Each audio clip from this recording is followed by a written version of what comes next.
You ever get a feeling that someone is lying to you, but you can't quite work out why you've got that hunch? Body language expert Suzanne Masefield joins me with the top 3 tips that someone might be lying to you. Suzanne, good morning. Good morning. The key thing here is to know the baseline. Definitely. Isn't it? Yeah, you need to think about what's their normal behaviour.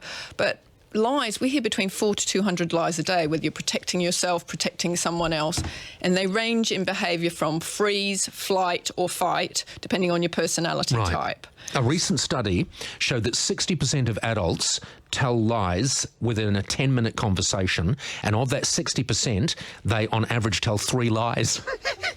So that's all they're saying. If you stop lying, there'd be no conversation. All right, so what we mean by baseline is it helps if you know the person, and the baseline is how they would normally react. It definitely helps if you know the person and you watch their body language for, up to a minute. But you might just meet someone and see what their normal behaviour is when you talk about something that's quite normal. Yep.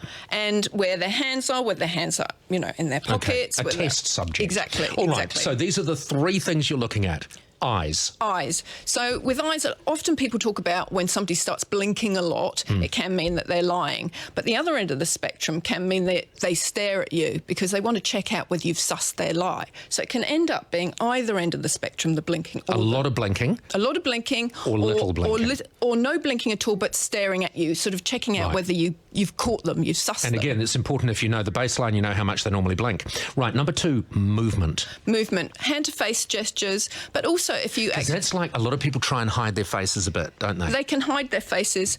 People talk about the Pinocchio nose when someone's lying, and there's some truth in that. But, you should never read it in one gesture. When you are extremely nervous, which people generally are when you're lying, blood rushes to the extremity and gets the little hairs on the end of the nose going, and that's why it itches, so you tend to scratch it. So there is some truth in that. Watch the way people use hands, so movement, and finally wording.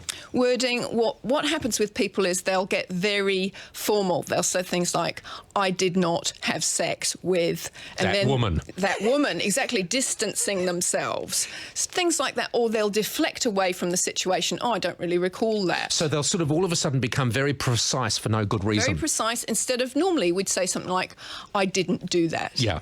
Yeah. Instead of, I did not do that. So if someone gets very formal, you want to think about that. All right, Suzanne, thank you so much for joining us. You're welcome. Suzanne Masefield, body language expert, and that is it for today. Many thanks to our partner AMP, Jim Hillary. Thank you very much. Cheerio. Thank you. We will catch you back tomorrow morning. Chin up. There is always tomorrow. Have a brilliant day in paradise. Catch you back at 6 a.m.